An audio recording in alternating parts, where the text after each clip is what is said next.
1, 2, 1, 2, 1, 2, 1, 2.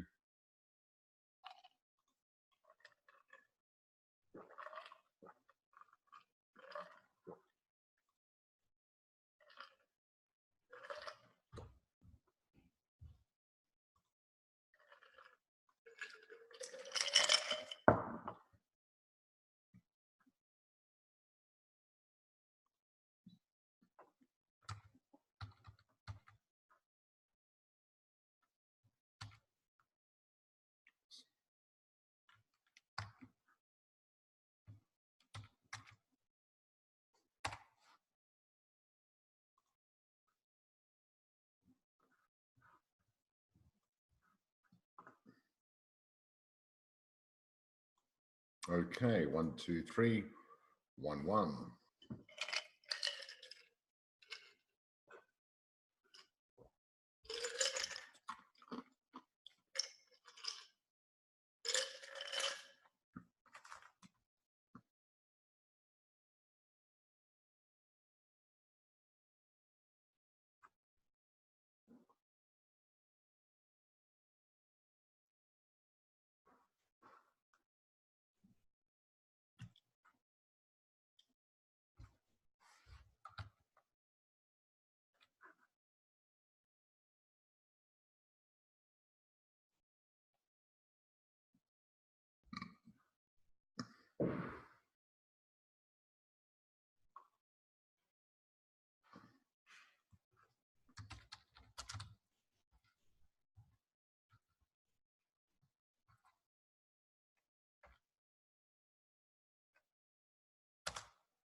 Hey, Mitch.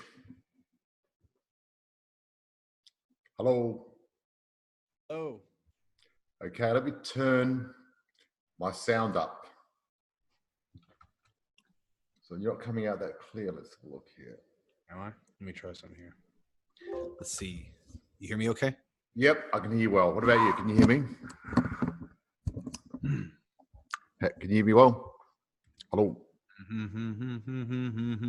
Hello. Hey. I can hear you really well. Hey. Perfect. Okay. And you can hear me, can you? Speaker. Hey. Hey, Mitch. Hey, I can hear you. Awesome. Fantastic. Excellent. So you're back in Thailand? Yes, I am. I'm just going to turn my Facebook off here so it doesn't make stupid sounds. Good idea. I should do the same too. Because it's probably going to send me a little message. Yeah. While we're talking, which is not cool. Yes, sir. Back in Thailand for a little while. We leave next week-ish, 2 week. I don't know. On the 18th, I got to go to Bangkok, and then on the 23rd, we'll go out to LA, and then starts this crazy ass travel schedule. Pretty exciting. Okay, so what I'll do is I'll do a quick introduction. Today we're talking about mindset, correct? Yeah, you got it. We're going to talk about how people, they got to really believe they're an investor before they become an investor. And how do we get that belief? What do they need? You know what I mean? What do you need to believe in yourself? To believe you are who you are? To be able to take the risks, to be able to do big things. Yep. Great. Okay. How would you like me to introduce you at the beginning of the show? Mitch Miller. Good question. Maybe I guess you could maybe almost frame it in the way that I came from nothing. I had a heart attack when I was 21. I was a failed rock star. I was even homeless. And then I decided to believe in myself and take big leaps in order to really become a trusted authority in marketing and business, and build a life for myself. So maybe that can be like the kind of bio where it's like I was nothing, and then I believed in myself, and then I took big leaps to make my dreams come true. So it ties right into what we're teaching. Okay, so the last bit. So you had a heart attack when you were 21. Yeah. Wow. And then you became a failed rock star. You were homeless. Homeless. And now you're a well-renowned copywriter / motivator, or what would you say?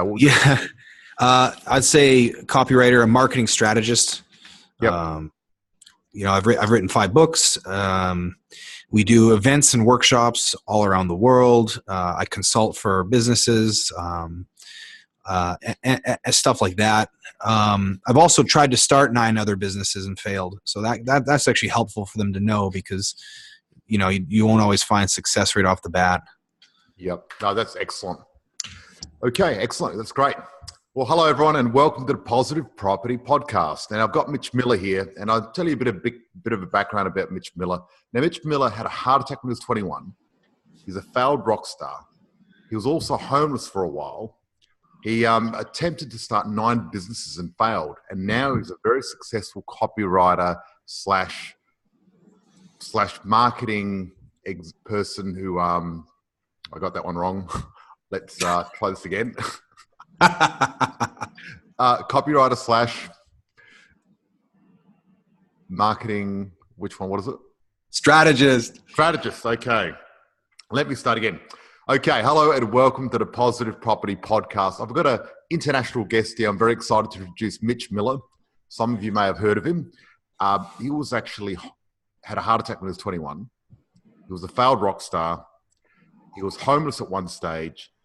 He started 9 businesses and failed, but changed his mindset and became successful. And he's a copywriter and marketing strategist, well-renowned around the world. He does events, and he's got people all around the world that he works with. He's written 5 books. And hello, Mitch. Welcome to the program. Thanks, man. Happy to be here. Appreciate you inviting me. Now, what an amazing journey you've had. I've seen this little diagram when you've got, a straight line, from the beginning to success. And then you've got this squiggly line of what it really looks like. And it looks like a squiggly line. Felt like it too. It's pretty crazy, man. It was a long time to sort myself out. And I don't think many people need as long as it took me to kind of sort my stuff out. But I was coming from a place of knowing nothing. I knew nothing about business. I knew nothing about marketing. I knew nothing about even being a decent person. All I cared about was playing guitar, hitting on chicks, doing drugs, and just basically goofing off. And it was a long road to figure this business game out. It's like, because business, investing, marketing, it's not, those skills don't come natural to us. They're very counterintuitive. Yep. So it sounds like you've done a lot of personal growth along this journey. That's what it sounds like to me. Yeah, that's number one, primarily number one. I mean, people will ask me, what's the fastest way for me to get to become successful in business? I'll say the fastest way is to work on yourself. Self-help, man. It's all up here. Yep, I agree. I think in any area of your life, working inside makes the biggest changes. You got to change the outside world. You got to change the inside world first. Yeah, true. Totally. And you had a heart attack when you were 21. What tell me about that. Yeah, that was interesting. So we were in a band, and we were getting on the radio, and there's quite a bit of success happening on the actual music side. It ended up all imploding and crumbling away, but there was, I lived for the night. I didn't care about the next day. I didn't care about anything. It was pretty selfish. It was not a good thing. Although I have crazy fun memories, I don't feel good in general about the way that I lived, and I gave my parents so much grief and things like this, and people who tried to look after me. But I just wanted to be that degenerate rock star, man. That was fun for me. And so one night it was a party. It was a house party, and I had just done too many drugs at the same time. I had the cocaine and ecstasy and the marijuana and beer and the cigarettes and you name it. And it was just way too much. It was just this crazy cocktail of doing so much that night. And I was also dancing and being silly. And I ended up bringing 2 girls into the bed at the same time. And so all of that mixed together, paired with not drinking water, just caused a heart attack. Well, that lucky someone found you or brought you to the hospital or something. I brought myself to the hospital. Actually, I was complaining of my heart hurting, my chest hurting, and called the hospital helpline. I was like, my chest is hurting. I don't know what I should do. And the nurse says, what the hell are you talking to me for? Get your ass down to the hospital. Wow. So I had my friend drive me there, and then he drove me, and it felt like an elephant was stepping on my rib cage. It felt like the front of my rib cage and the back of them were, the bones were touching. And so I was rolling around in the car. And then when we got to the hospital, we couldn't find the emergency entrance. So we just kind of parked, and then we got out, and we were just walking through the hospital together trying to find the emergency. So it was quite the situation. Wow. It's almost like a TV, something on TV you'd see on TV. And then you went to hospital and you had the heart. Where did you actually have the heart attack? What location? That was in Canada, in Edmonton, Canada. No, as in at the party, in the car, in the hospital. Oh, okay. So it was actually, the next night. So after that party, I woke that whole next day. My chest hurt, and I chalked it up to smoking too much something, and it was just pain. And that's what I thought it was. And then the next night, it just grew and it grew and it grew, and it just became so unbearable. And that was when it turned into a heart attack, so to speak. The rest of it was like a pre-heart attack. It was like they call it angina. It's a pain when the blood flow is low. Yep. So wow. So you went through a heart attack. Were you in hospital at the time? Yeah. I was in the hospital for only 3 days. So you had the heart attack at hospital, which would have probably been a safer place than at home. Yeah. So I believe the heart attack happened from the moment that most people understand heart attacks is like this thing where it goes, and then you pass out or something, but it's not really like that in most cases. Strokes are like that, but heart attacks in most cases are kind of some people have heart attacks and don't even know they had one. Wow. That's amazing. It's amazing. Yeah.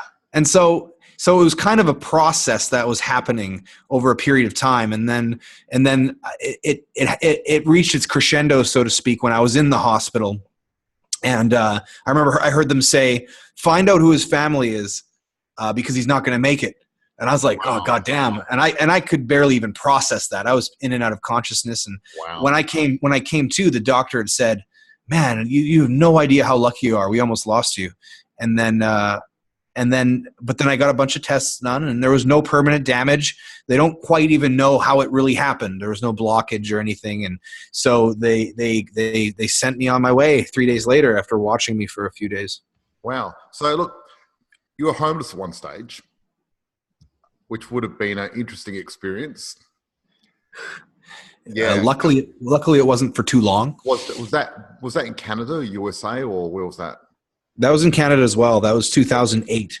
So it's not even too long ago. And that was the last year that I decided that I wasn't going to stand for it anymore, and that I was really going to start to believe in myself and make my dreams come true. I was homeless for only about a week, and that was 100% self-inflicted. I could have reached out to my parents at any time and, tucked my tail between my legs and had them pick me up, drive down and pick me up, but I refused to. And I ended up, sleeping in the park, and I didn't have any money for food, but I had enough money to buy a bag of rice, but I didn't have a fucking place to cook it. So I would steal ketchup packets from McDonald's, and then I would I would have the spoons, classic spoons full of dry rice with ketchup on them as for dinner. Wow, amazing. Crazy, crazy. So when did you decide, okay, forget this, I really want to become successful, or I want to change my life, or what happened? How did your identity change? Because I'd imagine it was a mindset shift, identity shift. Did you have to come out of your comfort zone? What happened? The truth is there were multiple ones, and I wish it was one that like changed everything, that make the story more irresistible maybe, but there was a bunch of different ones. It was me after the heart attack. I decided I wanted to become successful. I had no idea where to start or what to do. I found Tony Robbins, and that was a godsend, man, because he turned me on to a whole bunch of people, like, because he had this interview series, and man, he'd interview a whole bunch of cool people. He'd interview Wayne Dyer, interview Deepak Chopra. He'd interview all these people that I had no clue existed, open up a whole new world for me. But the problem is when you kind of get into this world of self-help, you realize how fucked up you are. And you really realize that. And then you really realize that the gap between who you want to be and who you are, we delusionally think we're right there. We always believe we're millionaires tomorrow, right? But the truth is the gap is so large. And when you realize that, you're like, oh, damn. And so there's been many mindset shifts and many periods throughout my life, and many moments where I said, this is it, no more. And then it was like 3 months later, it was the same damn thing. And then you'd be even more fed up. And so it accumulates, and you realize that, barring actual disability, some people have mental disabilities of on a scale from extreme to maybe a mild forgetfulness or just maybe a lower IQ. That's real. There's a certain percentage of the population that actually have an IQ of under 80, and they can't even, I think it's 10% of the population have an IQ of under 80, and you're not even allowed in the military with an IQ. I heard that. I heard about that, because even in the military, under 80, you can't really be helpful anywhere at all. That's right. That's right. And I mean, unfortunately, I suppose that's part of the homeless reason as well, because a lot of people in that scale find it hard to navigate things. Like here in Australia, we've got Social Security, and there shouldn't be any homeless people at all. However, we still do have some homeless people because their IQ's not big enough for them to help themselves, which is a shame. And that's why we need to sort of not just throw money at people. We need to help people be able to be more self-sufficient. But that would be very challenging. You're right. Absolutely. They do need help. And it's real. It's not everybody can pull themselves up by their bootstraps. And I'm a firm believer of no matter who you are within reason. If you have a disability, if you are part of that 10% who have a super low IQ, it's like, I'll give you some room. But like, if you're an average person, if you think you're not an above average person, if you're a regular person, you can hear these words, you're trying to become better, you're not a dumbass, you can hold a job, maybe you have a business or whatever. It's like, there's no fucking excuse for you now. You're all just playing games in your own heads. And I played games with my head for forever. And so my point is that over time, I would keep screwing up, and I realized I'm playing too small. I'm playing too small, or I'm doing it to myself here, doing it to myself there. And every time I would screw up, or I'd fail a business, or I would have a grand plan and then I either wouldn't do it or I would screw it up, it added to the fuel. Because for some people, they're like, oh man, it make them even more depressed and self-loathing. And then eventually they just do nothing and they give up and they just settle. For me, it added fuel to the fire. It got me even more mad, more determined, more wanting to figure it out. So I would get angry and I would scream at the top of my lungs instead of crying. It's like, no, I'm going to fucking make this happen. So there was no one moment where it happened, but it was refusing to give up. And then every bad thing that happened, I used it as like, it's almost like every bad thing that happened, it was like somebody whispering, you can't do it. And I'm like, oh, I'll fucking show you. And so I used that as fuel instead of, there's a perfect example, George. I was with my friend when we were like 20 years old, and I was like, we were at the mall, and I was like, oh man, I want to go to the high-end fashion store to see. And he's like, why? He's like, we don't have the money to go there. We can't buy anything there. I was like, exactly. Let's go look and get inspired. Well, you go in there and you look at all the expensive stuff there, and I'm like, wow, looking at the Hugo Boss suit at the time, Armani suit. I'm like, man, I would love to have that suit one day. And you see it. He would be depressed in there, and I'm getting juiced up. Yep. Same fucking store. what's the difference? It's like, it's how you choose to look at it. So Absolutely. And I think starting out, those sort of things can motivate people. I know when I first started out, I used to actually write little post-it notes and write, "You're a winner, you're great at sales." And I used to have, I did this old crappy car, and I had a picture of a Honda Prelude on my thing. And I really wanted the Hugo Boss suit too, funny enough. I wanted one, but they were too expensive. Like, they were $2,000 at the time. They're cheap now. And I was like, you buy a car for that. And I actually kept saying I want one. And the company I worked for had a sales competition. And I was new, but I won and got this Hugo Boss suit. And it was so cool. It was amazing. And it really nice. And then it's your only one. And then that begins to feel weird because you feel like the imposter with the one suit. Yeah, but the funny thing is, once you get success, then you look back and materialistic things aren't really that important anyway. But when you're starting out, they're actually quite motivating. That's the interesting thing, because I remember when I first started, I'd look at, the Rolex, the nice cars, BMW, Porsche, and nice suits and all that nice stuff. And that really motivated the shit out of me. And since I've become successful, doesn't do anything for me at all. It's funny, just completely opposite. It's almost polarizing. It's weird how that's happened. It's true. It's like they're like symbols to keep you going. But when you get there, you realize it's about the character of the person you became, and those material things are cool little bonuses, but they're not a driving force. Exactly. And I think people's identity is the important part when it comes to success, because what happens is people say to themselves, "I am such and such person," and they say it to themselves over and over. They brainwash themselves, and it's almost like an excuse not to be successful. Like, for example, I'll use a different situation. I know this guy who's single, right? And he hasn't really gone out to meet any girls. And I've told him, I said, "Look, if you want to meet girls, you need to start and practice and fail over and over again if you want to get there." Because I've set him up with a few girls, and he failed miserably. He goes, "Nah, I'm not really good at that stuff." And he uses that excuse and sort of doesn't want to actually prove that he's not good at it. So he makes it wasn't fuel. It made him depressed. Yeah, so what he does, he makes excuses to maintain his identity and goes, "Oh, well, I can't because of this. I can't because of that," and makes all the excuse. But really, he can't because of his mindset. He doesn't believe that he can, and he doesn't want to prove that he can. And I think a lot of people, when it comes to investing, are the same. They'd love to be a property investor, but they say, "Well, I can't be a property investor. I work in a factory," you know what I mean? Or I've got a 9-to-5 job, or I didn't have rich parents or anything else like that. But let's face it, it's all bullshit excuses, isn't it? All of it. It's all completely excuses. It doesn't matter how much time you don't have. Yes, exactly. Or how much money you don't have, or if you've got rich parents or not. I mean, I didn't have rich parents. My family struggled to make ends meet. I grew up with a family of 4. My parents are migrants. I didn't actually even understand English when I went to primary school.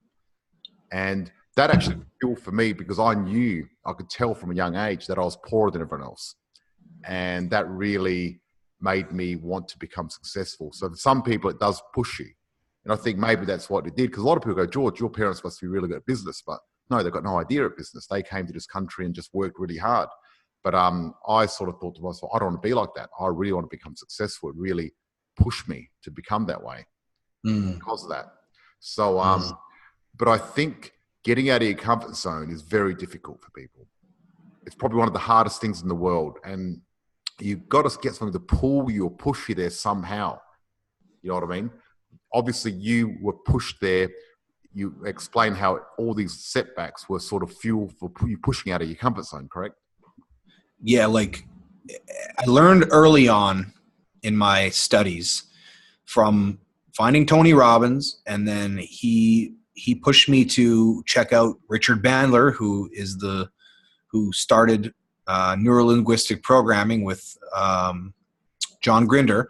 And one of the key concepts that Tony and Richard and these guys talked about was reframing. And that is the ability to take a situation and how you see it and flip it to mean something else.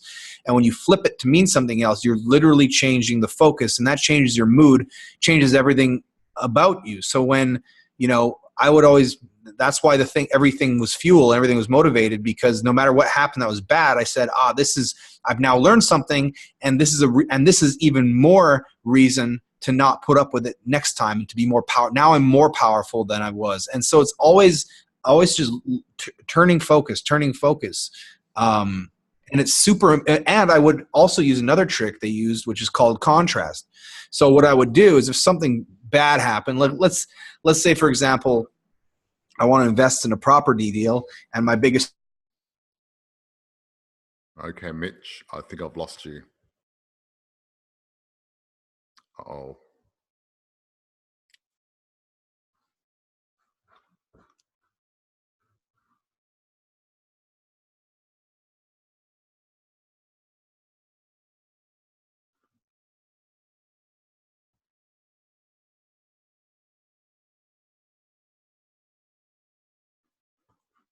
Okay. Excellent. Let's do it. Okay. You good?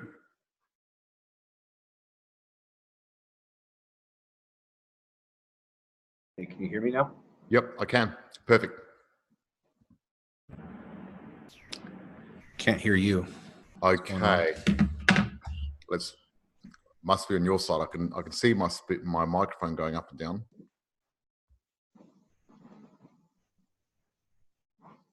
Hello. You can hear me now? Yeah, I hear you now. Cool. Okay, there we go. Yeah, I lost electricity. I connected my laptop up to the data connection here. Strange. Oh, yep. Welcome to the third world. Aha, yes.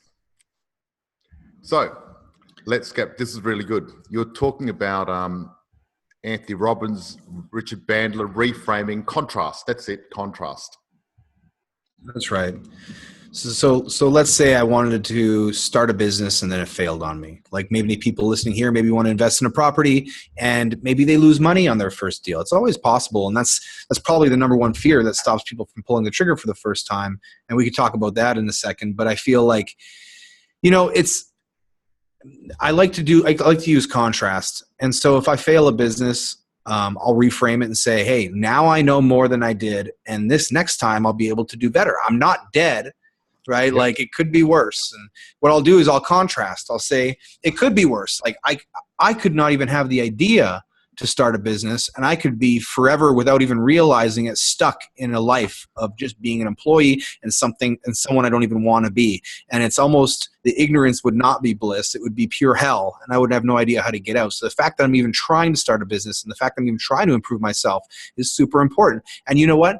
And I'll contrast myself. I'll look for examples. I'll go online and see, I'll type in epic failures in business, and then you get to read like people who are super successful now, guys who started Hershey or Mattel or Toyota or Honda. The story of Honda is crazy. That's a great story. Honda. Absolutely. Yeah, dude, it's insane. Like, he had his his factory bombed, and then earthquake took it out twice. He had to start from scratch 3 times, and so using, old shells of bombs and using materials to make motorbikes. That's right. He did. And he used the scraps and used what he had. And so I look at these guys, I'm like, well, it could be worse, man. It's like, I had my stupid little business fail. It's like I barely lost any money. It's like this guy had his factory, bombed 3 times or something. And so I'll use that contrast with myself. Even if I'm trying to lose weight, I'm feeling a bit of hunger. I'll be like, I'm feeling a bit hungry. It's like, no, I'm not hungry. The kids in fucking Africa are hungry. I ain't hungry. I'm just being a little bitch. And I use the contrast on myself.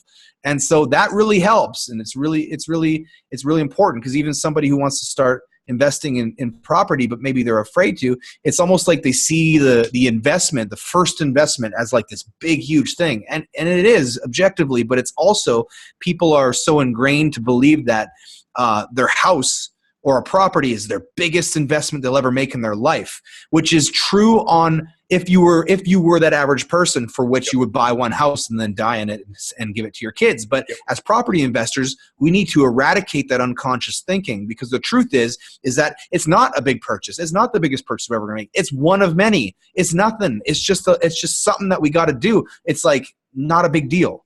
Absolutely. I totally agree. The thing is, there's two ways of learning when it comes to investing in business, everything else like that. One thing, you can be a pioneer, and you can always tell the pioneers, they're the ones with the arrows in their back, lying face down in the dirt. And that's a good way. I mean, when I started in business, I was a pioneer.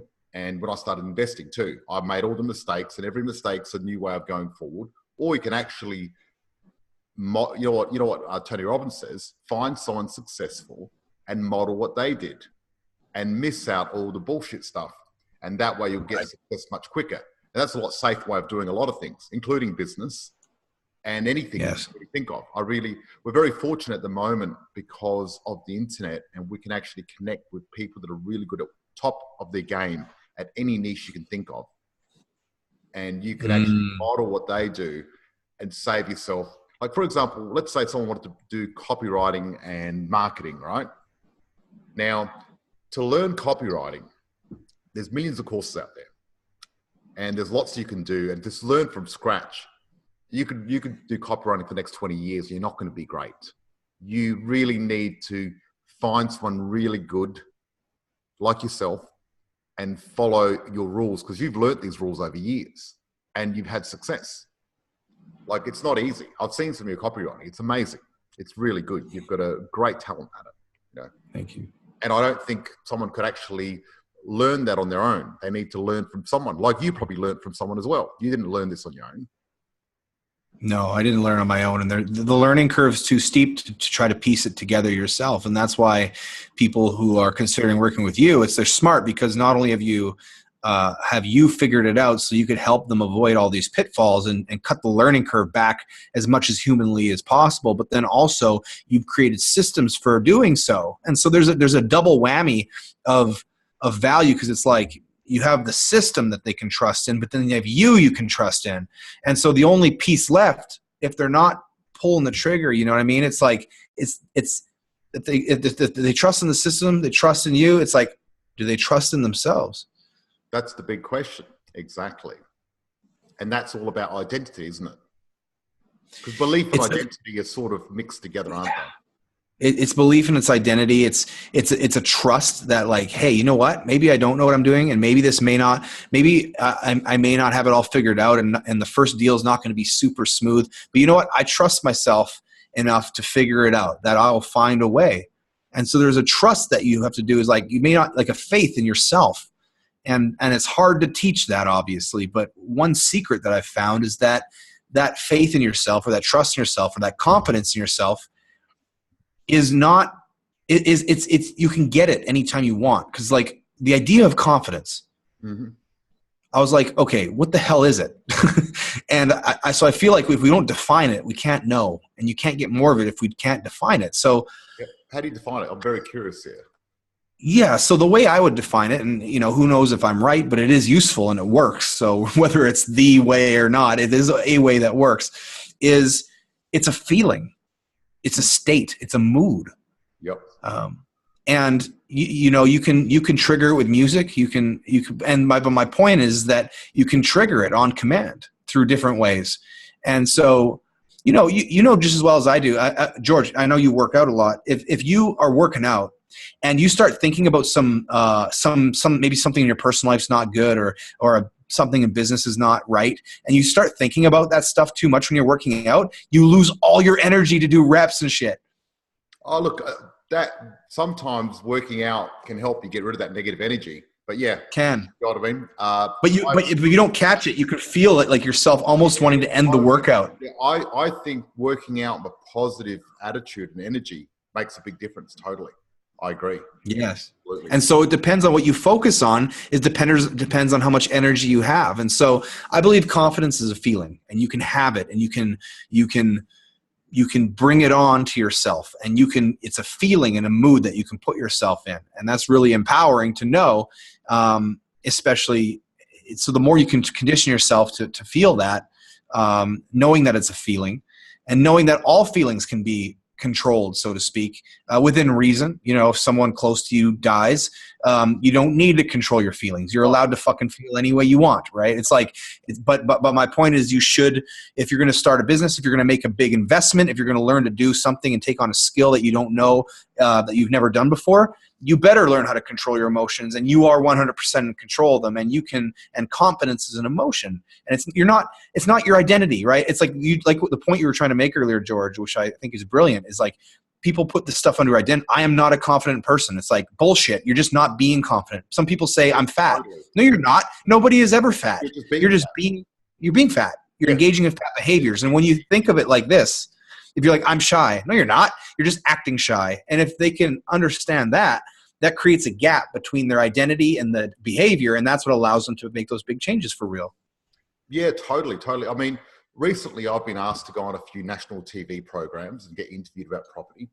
And the first time I was actually had a few butterflies. I thought to myself, you know, this is going to be a little bit scary. It's live TV, you know, you got no practice, no nothing.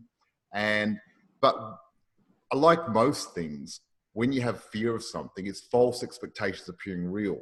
The worst case scenario in your brain almost never happens.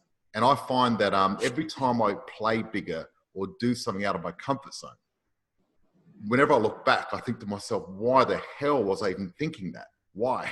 Like, it's a lot easier, 100 times easier than I thought it was. You know, like even going on national television, easy as anything. You sit there and talk. I mean, it's nothing. But before you pick yourself up, or even when I was single and when I wanted to approach girls, at first I had a bit of fear, but I broke through that fear and just approached girls and talked to them, because what's the worst thing they can do? You have a nice conversation. I mean, no one's going to punch you in the face or anything, you know. It's crazy how fear holds. Yeah, like that type of stuff doesn't happen. Fear. And it's the reframing you're talking about. It's like if when you feel the like you said, butterflies when going on the show, that's a great way to frame it. Even it's way better than saying I was scared or I'm nervous. The butterflies it's a way of softening up the language so it's not as extreme. And it's like going on a roller coaster. You can say I'm nervous. You can say I'm scared to go on this roller coaster, or I'm excited. The fucking emotion is the same. And so it's the same with you going on TV, right? Yep. Yeah, absolutely. You're right. It's your choice. Yep. Butterflies is a good word. Yeah. So languaging is so important, because especially like you were saying before, if you're on a diet, you don't want to say, shit, I'm starving. You want to say, maybe I'm slightly picky. You know what I mean? Which works better. Because I do restricted eating at the moment. So I've trained. Me too. So I eat probably about 3 hours a day. That's it. And okay, I have a 1 hour window. I'm on a 23 and 1. See, it ain't much different than 3 hours, bro. There ain't much difference there. Pretty close. I do 3 hours so I can fit in dessert, because my stomach shrunk so much that I can't eat dessert and a meal at the same time. So that's the only reason. But the 1 hour window, you know, I respect you for that. It's awesome. And the funny thing is, once you get used to it, it's not that hard, is it? No, it's super normal. At first, the first week was like deadly, but now it's not even a thing I think about too much. I do get hungry at that point, but it's not that big of a deal. And I used to say I'm hungry, but now I say, if I feel the feeling of hunger, I say, ooh, I'm losing fat. Yes, that's fantastic. Focus. So when I first started intermittent fasting, I first started just doing 1 day a week where I didn't eat for 24 hours. And that was so challenging. And now just about every day I've got the 3 hour, anywhere between 1 hour to 4 hours. And when I'm on holidays, like I was in Sydney recently, I had lunch and dinner and I extended the time. But I usually do, you know, the 3 hour window. And I think it saves you so much time and energy, doesn't it? You don't have to worry about food and anything like that. I mean, I still have coffee and tea. I don't know about you on your 23 hours. Absolutely. I have coffee, black coffee and water. Yeah, which is great. And the 23 hours, one of the good things about that is the 1 hour window is you really reduce your mTOR. And mTOR is one of the keys to longevity, reducing it. And the only thing that's proven to increase longevity is fasting. I didn't know that about the mTOR. Yeah. The reason I did the 23, honestly, is simply because I wanted to limit my damage to an hour so I could stay in a deficit and still eat whatever I want. Now I get more healthy about it, but at first it was a real concern because of my addiction to food. Yeah. I love food too, and that's why I've got a restricted eating. But you know what? You enjoy it more when you only have 1 hour or 2 hours to eat it. That's exactly it. The meal is so damn good. And when you're eating, you are causing a lot of damage. because eating's good for you. And this is a whole other topic, but the reason eating's bad for you is because it's good for you. But we'll talk about this another time because I can go on this for. Right. I've been researching food longevity and all that sort of stuff for a long time, and I've got a new theory, which is pretty amazing. And basically, it goes, whatever's good for you is bad for you because it's good for you, and whatever's bad for you is good for you because it's bad for you, within reason. And I'm going to explain it on another podcast. That's cool. Yeah. So that would be a great podcast episode. Because I love going deep into subjects. So I think fear holds people back. I think it's the biggest thing because people going out of their comfort zone find it very, very difficult. And I truly believe that the best things in life, absolutely everything that's really good in life that I've achieved, is everything's been out of my comfort zone. There's nothing good that's happened inside my comfort zone. But now it's inside my comfort zone because my comfort zone keeps growing. And every time I hit a barrier to my comfort zone, I'm finding I've got another area that I need to go up in. And I find when you get out of your comfort zone, only good things happen in your life because you can't get more than what you've got unless you become more than what you are.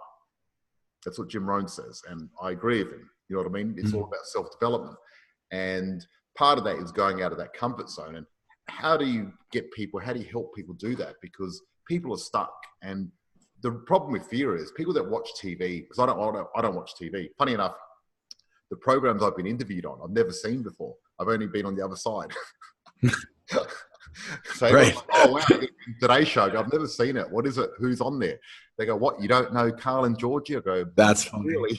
I do now, but no.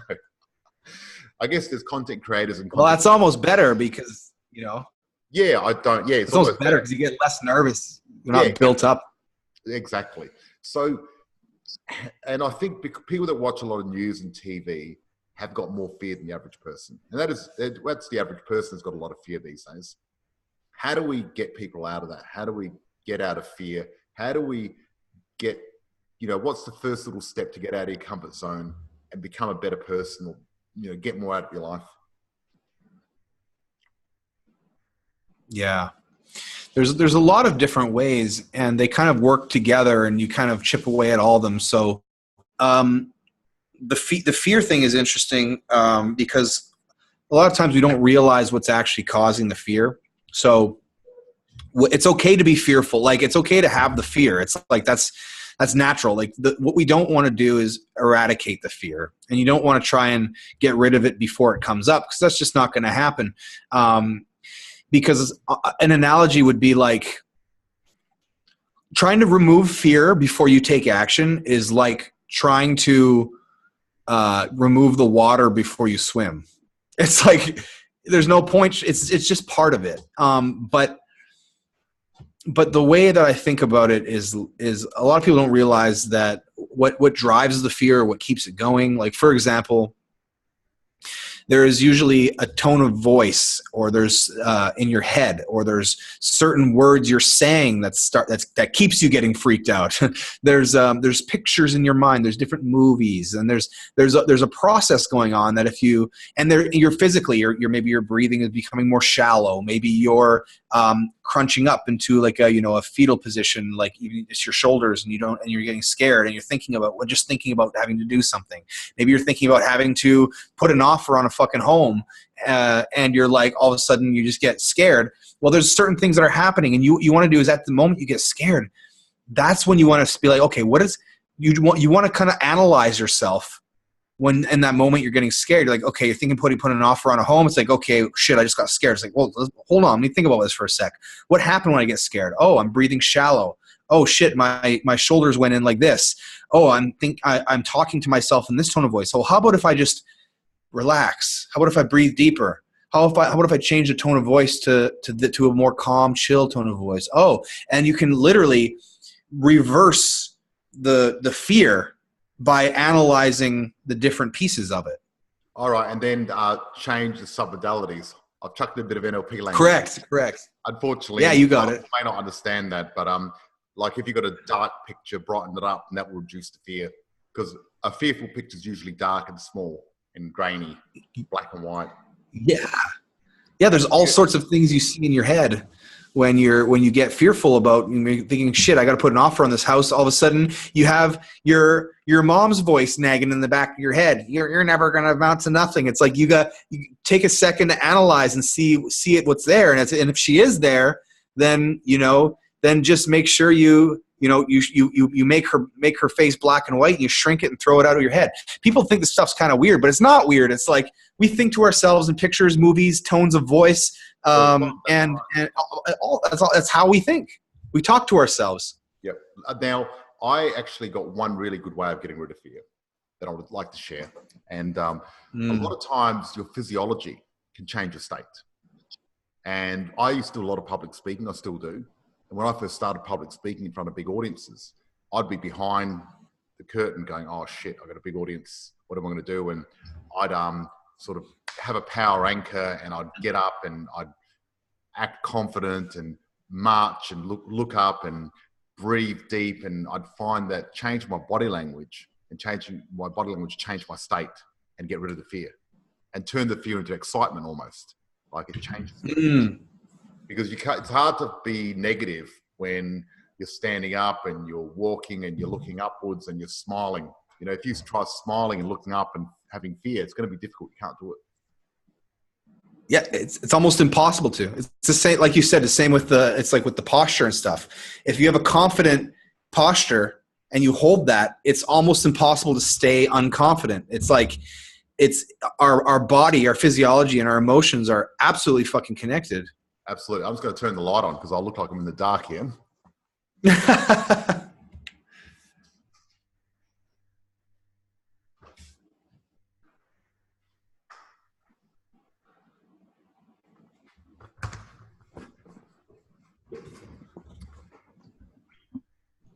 So, we're talking about fear, getting out of your comfort zone. What about that? I mean, how did you get out of your comfort zone? What did you do? That's a very, very tough one, because on one hand, it's like you can trick yourself with the reframing we talked about earlier, or contrasting. You can contrast yourself and say, like one way I do it is like, if I don't do this now, then what makes me think I'm going to do it next time? And if I don't do it next time, it's going to be a habit. Maybe it already is. And if it is, then all the dreams that I have and all the person I dream of being, it's almost guaranteed to never happen. And if that doesn't happen, then it's barely going to be worth living. It's like, and I paint that picture of all that's going to happen just because the truth is, if you want to get out of your comfort zone, it's really what we're talking about is creating a new habit. So if you don't work out and you want to work out now, it's like working out today for the first time in a while or whatever is like, you need to get out of your comfort zone to do that, because you don't want to. Your comfort zone is, chilling with your coffee or sitting in bed or whatever. Couch is comfort zone. Exactly. Totally. Yeah. And you don't want to do it. And it's like, let's say you've decided to work out 4 days a week, and you've decided, and now you did 4 days, and now you took your 3 days off, and now you did the fifth day now, and now comes time for your second day of your second week out of the 4, and it's like, and then you're like, oh, I don't want to. I don't want to. It's not comfortable now. It's like, I've already done a week. I'm starting to feel run down. Like, I don't want to do it. It's like that comfort zone. It's like, because this is the way I think about comfort zone. Whatever excuse that you used not to do something you said you were going to do, whatever set of bullshit excuses that was good enough for you on that day, if you allow that to happen, then you will find every other time. And that is just way too risky. And the habit will never be able to, so you got to be careful with the excuse. So anyway, so my point is that the contrasting and the reframing is one way. Yep. But as far as comfort zone goes, like, you gotta, this is the part I don't know if you can teach, like the hunger. It's like, that's why immigrants, man, they come in and they kick everyone's ass. It's like, cause there's like a meta level comfort zone going on where it's like, they come, you know what I mean? Also for them to make it to your country, they had to really, that's not easy to do. So you're right. That's why they kick ass. You're right. Absolutely. The thing is, It's like they're out of their comfort zone. yeah, I suppose the way I see it is you've got two lives. And the second life you start living when you realize you only got one. And to get out of my comfort zone, I realized that we're all mortal and one day we're all going to be dead. And a lot of things in 10 years time, you look back, it's no big deal. Who cares? And just do it anyway, because you normally regret the things you don't do, not the things you do. Oh, interesting. Damn, that's well put. You look at it's just putting that focus regularly. Oh, sorry, your voice is cutting out. No, go. Because I mean, you look at people in a deathbed, and they don't say, "Oh, I wish I stayed in my comfort zone more often. I wish I worked more hours." They all say, "I got out of my comfort zone. I wish I was really who I wanted to be." You know what I mean? So it's interesting. When you talk to people in a deathbed, no one wanted to stay in their comfort zone more when they're dying. They wish they got out of it. And that's most people's wish, actually, because a lot of people got conditioned because of family or society to act a certain way. And on their deathbed, they wish they didn't do that their whole life. You said the very important word there is conditioned. Mm-hmm. And that's very important for people to understand. If you want to get out of your comfort zone, you've built a habit of you've conditioned yourself to be in your comfort zone. So there is no quick fix out. I mean, it's quicker than you think, and it's probably quicker than you deserve, but you have to condition yourself out of it. And part of it is by constantly interviews like this, listening to what George said, like finding articles where the old people talk about the regrets. Like, you got to condition this stuff in by putting it around you constantly, even when it feels futile to do so. You just keep brainwashing yourself with the right stuff, so to speak. Exactly. So when you said about working out, I work out 3 times a week. And what I do, even if I don't feel like it, what I'll do is, I'm lucky, I've got a gym at home because I can't be bothered driving to a gym. So I've got one in my shed. So what I do is I put my workout gear, go to my gym and put some music on, even if I don't plan on working out, because I've scheduled that time. While I'm there, I'll lift a few weights, and before you know it, I've had a full-on workout, because you might as well just do it. It's funny how it always happens anyway.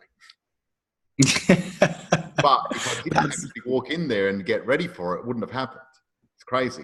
And I think I know one guy who's a triathlete, and he was saying what you got to do is you got to condition yourself, whether it's raining or not, you're going to go run, because it's going to rain. Then you're going to use it as an excuse. And what he does is says, I like to run in rain, and when it rains, I'm going to do it, because a lot of people don't run when it rains, and that stuffs up a lot of their training. Excuses are super dangerous. Use them sparingly, because they can become the norm so damn fast. Because once you give your brain a little bit of excuse to run with or to rationalize with, you'll use it every time. And scary shit, man. Excuses are crazy, aren't they? That people use so many excuses in their life about a lot of things. And the better you are at sales, and the better you are at marketing and persuasion, the better you are at screwing yourself over and convincing yourself with super crazy rationalizations, excuses. So it actually works against you the better you get. Yeah. I need to get a big poster on my wall. No excuses. That's what I do. I should. I remember I had this thing, fortune favors the bold. I had that up on my desk for a while, just to get me to just do things out of my comfort zone. And, because, I mean, for me, so what happened was, I'll tell you quickly about my story. When I first started investing, I made a lot of mistakes, but then I learned how to invest really well. And I had 10 properties that were making me about $180,000 a year without getting out of bed. And I had 2 businesses that I was running, and I was working 7 days a week in these businesses, and long hours, because I had so much staff. I had to keep an eye on them, and I had to keep producing.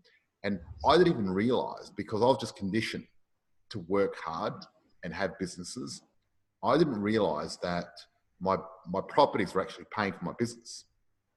And I was working and stressing for nothing. And then I had this manager, Then I had this manager who stole some cookware off me, and I got really angry, sacked him in front of everyone. And then I thought, forget this. The marketing company, I go, Belinda, it's yours. You take it. The cookware company, I've finished. It's gone. See you later, everyone.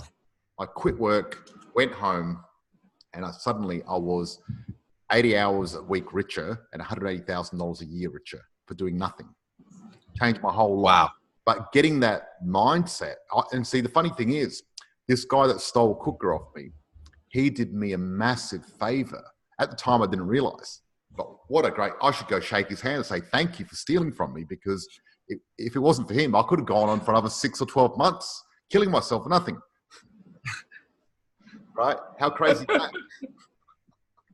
Because I was just working. I had that habit. I never stopped and thought. And after stopping thinking, that made me think. It was like, wow, what a change. And then the funny thing is, I thought that having, living on the beach, making money without getting out of bed was the ultimate. I really thought that was it. I had a convertible Porsche, I had a house on the beach, lots of money coming in. I could do whatever I wanted to do, anything I wanted to do, spend money, travel, the whole lot. I actually got bored and lonely. Because what would happen is I'd ring my friends up. They're all at work. I didn't have any purpose. Each day I was waking up later. And it wasn't until I was having a dinner with Tim Ferriss. You've probably heard of Tim Ferriss. Absolutely. Yeah, I was lucky. I had dinner with him before he was really famous in Melbourne. And I sort of sat down and we were talking about the 4-hour work week. And funny enough, Tim Ferriss, when you first meet him, because he's quite big, as in a lot of people know him, not big as in size, but he's actually quite shy when you first meet him and quite timid. Okay. And then we had a few glasses of wine, and then he opened up, and when he has a few glasses of wine, he's really, he's got so much to talk about. He's so fascinating. He's great. He's amazing. Mm-hmm. And I said, look, I've been doing the 4-hour work week less than that. I don't do any work at all. And he said, George, you got it all wrong. He said, you got it all wrong. He goes, you actually need a passion in life that gets you up early and keeps you up late at night. It's not about working 4 hours. The 4-hour work week's all about you do 4 hours of what you don't want to do, like paperwork and crap, but you need to fill your days with a passion project. And he said, look, if you love it, the world needs it, you get paid for it, and you're great at it, that's your passion. And pretty soon, that's why I became a real estate coach, because I love it. It's great. And I actually have more fun helping people invest now in my business than actually sitting on the beach doing nothing. And people, it would sound crazy, but until you've done it, you don't know. Be like how Jim Carrey's telling everyone, look, being rich is not what it's meant to be, Yeah. Yeah, I agree. I would do what I do for free, but I'm too smart not to get paid a shitload of money for it. Exactly. But I would anyway. Yeah. So tell me a bit about what you do. Because you're a copywriter and you're a marketing strategist. And I've seen some of your copy, amazing. And I've got a copy of one of your books. I didn't realize you had 5 books. I'm going to have to buy the rest of them because I love your writing. Your writing's amazing. It's great. I really enjoy it. It's very punchy. You're not politically correct, put it that way. No. I love it. You're not scared to tell it the way you feel it is and tell it the way it is, which is great. I love that. I think that's super important, and that actually brings me to a really important secret about confidence. Is there's a couple hidden causes of low confidence and even low energy, which can lead to low confidence by default. And so one of them is seeking, telling, and acting the truth as you see it is ultimate confidence, because you can get your confidence from the truth. And the only reason we tell lies is fear, and then it becomes unconscious and stuff like that. And so really a lot of fear comes from not living the truth, or not knowing the truth, or not finding the truth. And that's super important. So I speak my truth and it comes off as confidence, but a lot of times it's not confidence. It's just like I'm speaking the truth as I actually researched it and know it, and I'm willing to die for it. And it's like, it's more than confidence. It's like, it's just the truth as I see it. And there's power in that. And there's a lot of power in being authentic, isn't there? Yeah. And like searching for that and finding it. And there's a couple other hidden causes of low confidence, like, of low energy even, which is like, there's called persona fatigue. So you're always trying to put on a show or trying to not be yourself. Yes. That would be that so causes. hard. Yes. Yeah. It's tiring, man. I know people like that. And look, I know this girl, and it's crazy. So around certain friends that she thinks are classy, she doesn't swear or smoke and acts all classy. And then around other people, she swears and acts like an idiot. And I said to her, I said, why the hell would you have the two personalities? Like, that is so hard. I mean, why don't you just be the best version of yourself everywhere and not worry about anything? Because me personally, I mean, and that's one thing. When I was going on national television, a lot of people rang me and go, oh, George, are you nervous and everything? What if they throw a curveball? And the thing is, when you're authentic and you really know yourself, you can answer any question. It doesn't matter. Yeah, because it's just you. All I got to do is go back to the basics and answer anything. It doesn't matter what they say to me. It's really easy because I know it all. It's the truth. And it's not a lot of work. What's hard is if you're making up some bullshit and remembering all that crap is but being honest and authentic is the easiest. It's the hardest and easiest at the same time. Choosing to be authentic can be hard for people, but once you become authentic, it's the easiest way to live your life. And it's the only way. I could not imagine living a life of not being authentic. You know, a lot of people, they do a lot of things in public just to show how good they are or whatever, and just do a bit of virtue signaling and all stuff like that. And it makes me cringe when people change their personality in front of different people or try to. Hell on earth. It's hell on earth to live. It would be very hard for them. It would really suck. And why would you be fake? Like, that's just crazy. It's hell on earth. And that's part of what I help people with. I used to have a bunch of training courses to help people with everything from confidence to copywriting to marketing to advertising to writing creatively. And we pulled all those off the market. We give some of them away for free now. I don't believe in selling information anymore. And so, like you said, like my 4-hour work week, I don't like cleaning my house. I don't like, I don't like booking my own appointments. I have housekeepers, I have personal assistants, and I have business managers to help with all that type of stuff. So I get to do what I do best. And I hold events, I hold workshops, I even hold private masterminds with a few people. And I like to go deep on marketing strategy, help people change the way they look at their business, help us implement marketing campaigns and stuff like that. That's the stuff I get juiced out of, and that's the stuff I enjoy, and that's what I'm best at. And because that's what I'm best at, I get to remain more confident more of the day, which conditions me to be more confident. And it's just it just feeds on itself. Yep. Now, are you ever going to come to Australia and do a big an event here?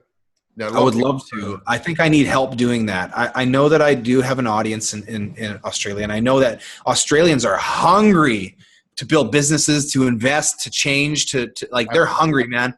Super hungry.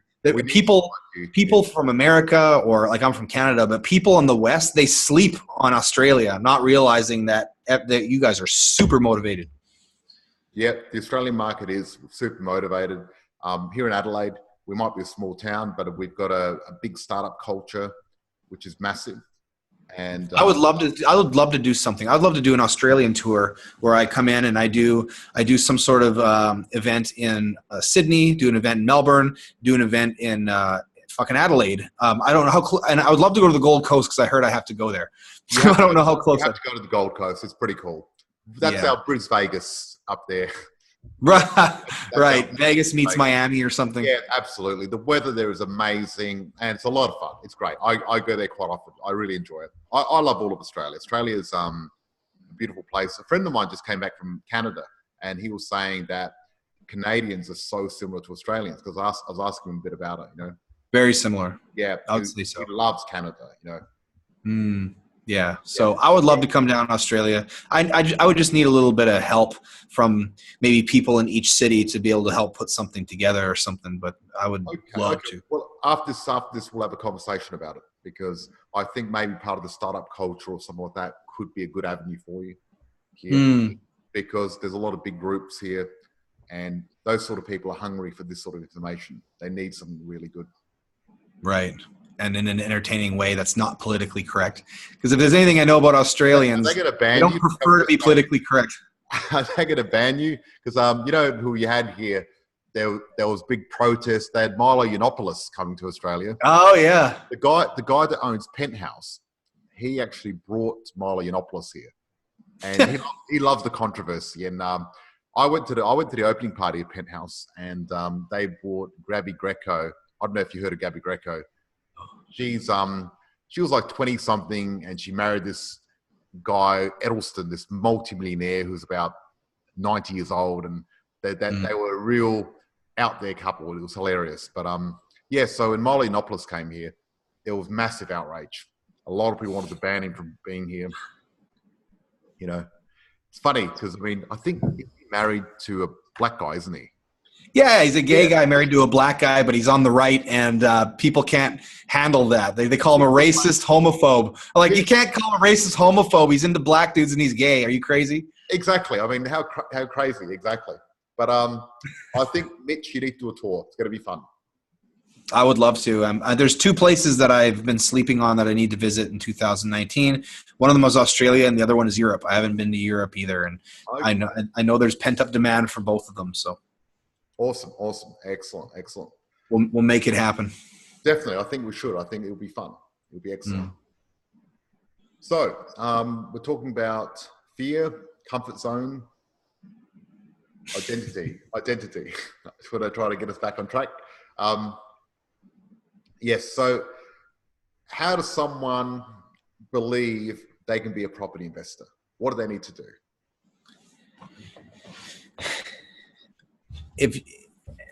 We could give so many little bullshit answers, but the true answer is you become the 5 people you fucking hang out with, whether it's 5, whether it's 3, whether it's 1, whether it's a jillion, who fucking knows? But the truth of the advice holds.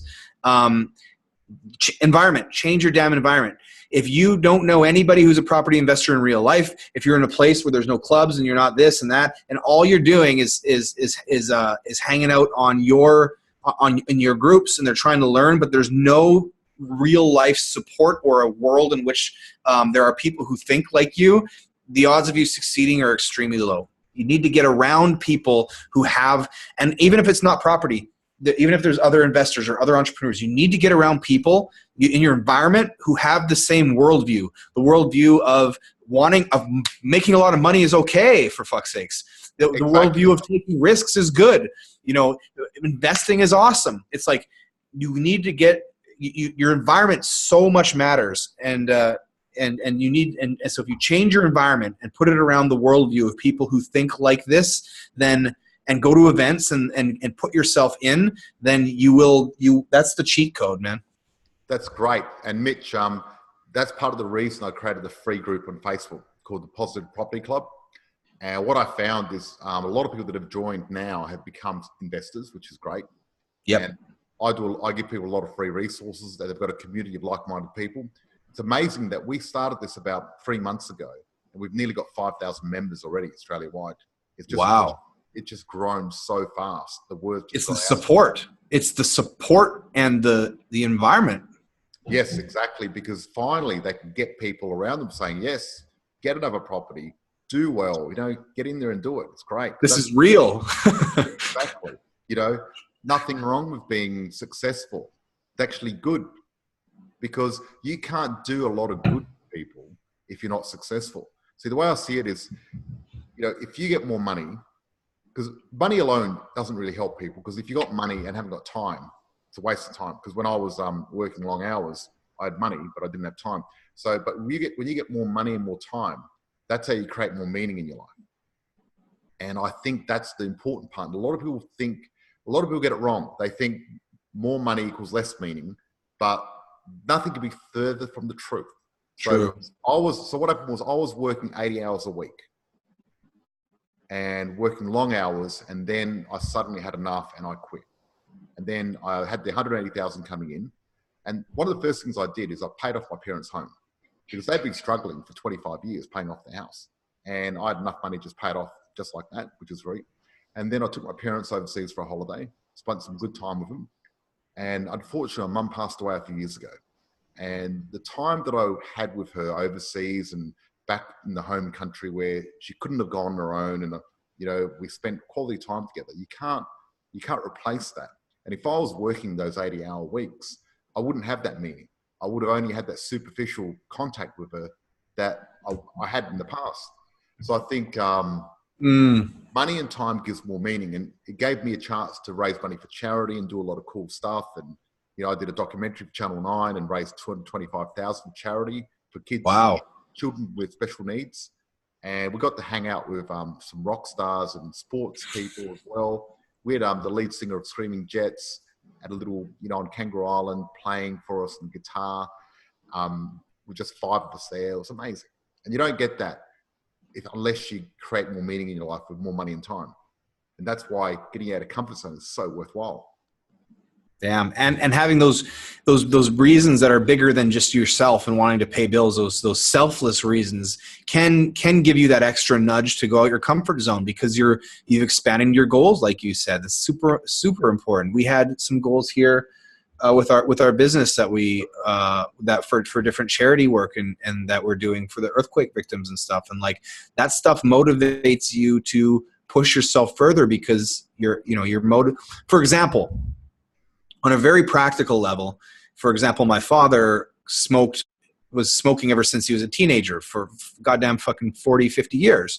And the motivation to stop, stopping smoking after you've smoking for 50 years, talk about getting out of your comfort zone, wow, man. And it's an addiction, right? So, and a lot of people deal with this, but how do you do it? Well, the thing is, he couldn't do it because if he just said, I wanted to do it because I wanted to be healthy or this or that, it wasn't a selfish reason. He had to have a reason that was for more than him. And that reason was that he wanted to see my sister's son, his nephew, grow up. Wow, what a great reason. Fantastic. And that's why he quit. And so in the same way, when you want to get out of your comfort zone in investing property, for example, try to think of reasons that go beyond you, and you'll find that you're able to push past your comfort zone more than just a selfish goal. That's fantastic. Don't do it for yourself. Do it for your family. Do it for your kids. Do it for your parents. Do it for your community. Do it for all those other great reasons. Because I really believe, 90% of people, wealthy millionaires in the world, became so through property.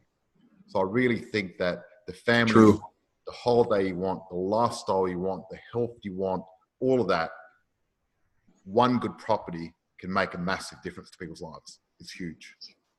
Dude, there's a saying, can't remember where the hell I heard this, but it was like, if you work for yourself, you'll make 30 grand a year. If you work for your neighborhood, you'll make 60. If you work for your city, you'll make a couple $100,000 a year. If you work for your state, you'll make $1 million a year. If you work for your country, you'll make $1 billion or something. There's a totally lesson.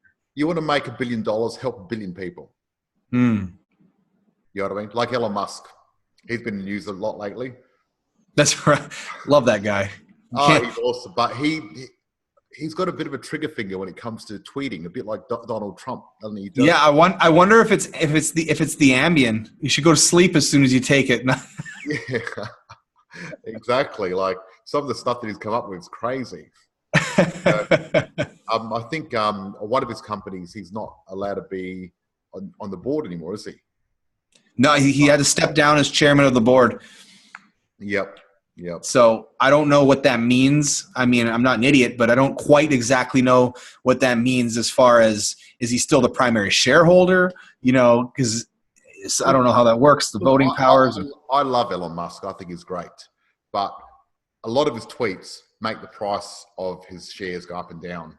And as a shareholder, you'd be hoping, please, Elon, do something really cool tonight, not bad. But I mean, if you're really good at trading stocks, all you got to do is wait for Elon Musk to do a shit tweet. It bounces down. You buy the stock because it'll bounce back up anyway. It doesn't really last. Right. It's not. Yeah. Exactly. It's not going down to zero. So, part of the reason they made him step down is they said that he was making the company too volatile for the shareholders. But really, right, he's manipulating the market, so to speak. It was bouncing up and down anyway. Big deal. It was Maybe he's doing. Maybe he needed an extra 10 million or something, or one of his friends did. So he's like, "Hey, dude, watch this." Buy. Look, you know what? Who knows? Maybe that's what he's doing. He's like, "Okay, I'm going to do a stupid tweet. I'm going to call this cave diver a pedo, and then." That's just go down, I'll buy some more stock and let it bounce up again. He's not stupid. I have no idea what he's eight levels Maybe he's playing chess with all of us. We have no clue. But to that one made no sense to me. What the hell are you picking on this guy for? Totally. But you're right about one thing. He's not stupid. He's very smart. Yeah. And he's probably thinking on the next level. And I was thinking about just before when you were talking about do it for someone else and, you know, giving people meaning in their life and helping. A bit like Maslow's needs. When you fill those needs, the bottom needs, you actually get a chance to give more. I mean, you know, Tony Robbins, he says, you know, the first biggest need is consistency. And then the second biggest need is inconsistency. And as you go up the hierarchy, you've got a need to contribute. That's what happens. And it happens. Right. And it's amazing because it happened to me because once I retired, I didn't have a lot of meaning. Then I had this urge to contribute more. And it just happens. And before it happened, I didn't realize that I'd get that urge. It's funny how as you go up the ladder, it's just a natural progression. It's amazing. And that's why as a general rule, people who are poor, as a general rule, don't contribute much. They don't start charities much. They don't generally do that type of stuff because of Maslow's hierarchy. They're trying to figure out how to live. That's right. They're not high enough in the hierarchy to really have that value and goal. But two, they don't have the capacity when it comes to time and money. Yes. And one tiny thing can like blow their whole life out. Like one, you know, I remember when I was broke, man, and I had like a shitty car and stuff like that. Like if there was a $400 problem with my car, like my life was ruined. Look, I've been there. When I was a real estate agent back when I was in my early 20s, you know, my car would break down on the way to an appointment and I'd be going, oh my God, I got to pay a cab and the cab's got to cost me a fortune. And it was just really, little things are such a big challenge where now, look, the funny thing is, and this is what people don't realize, it doesn't matter how successful you become, you're always going to have challenges and problems. They never disappear at all. It's just impossible. Even if you're Elon Musk or Donald Trump or the most richest person in the world, you're going to have problems. And the thing is, though, your problems get better each time, each level. Because the problems I have now are very different and much more fun than the problems that I used to have. Right. Right. And it's great. I mean, you know, my recent challenge, I had to fly to Sydney to have an interview with Channel 9 and, you know, I had to get up at 5:30 in the morning. Well, that's better than getting up at 5:30 in the morning to go to work in a factory. You know, it's a great problem to have. That's the contrast. Exactly. That's exactly. Because you still don't want to get up at 5:30 in the morning. I don't fucking want to get up at 5:30 in the morning. I'm even more of a diva now, but wanting to get up at 5:30 in the morning because I don't have to. Yes, but then you contrast. You say it could be worse. I could be doing X. So. Yeah, and I use contrast a lot because I actually, no matter what challenge you've got, it's a blessing in disguise anyway. Because you've got a choice. You can learn from the challenge you've got at the time, you know, and get better at things. So I think every challenge we've got, because I really think life is about only one thing really. The meaning of life is about slowly getting more interesting and fun problems to solve. That's what we're here for. We solve problems. That's what we do. We're omnivores. We've been conditioned. We've evolved to solve problems. That's where we get our pleasure from. So when you solve a problem, it's actually quite pleasurable. But the problem you've got, you want a problem that's slightly out of your comfort zone. And then you just keep reaching more. And in life, as you solve problems, you get more enjoyment out of it. Because if you're not solving problems, it's boring. I remember when I retired, there was no problems at all, and it was boring. And now I get to solve problems, and it's fun again. Damn. On that note, I have another call in 5 minutes. So okay. Well, okay. So how do we wrap up? One thing. How do we find out more about you?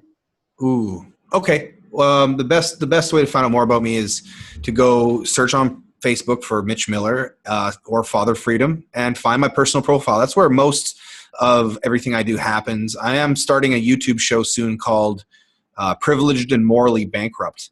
It's going to be a fun show. You watch out for that. I mean, you go to white privilege or just privilege? Well, that can be a part of it. And the whole point of the play on words is that we're all privileged or non-privileged in our own ways.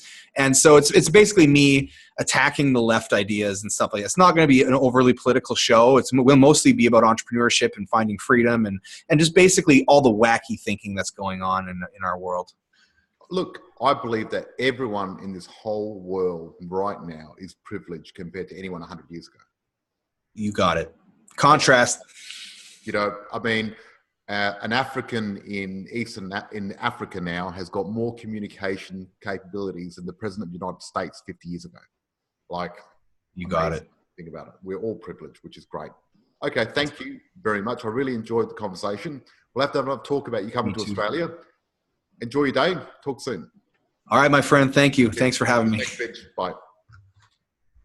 Boom. Cool. Okay. All right. I'm going to stop.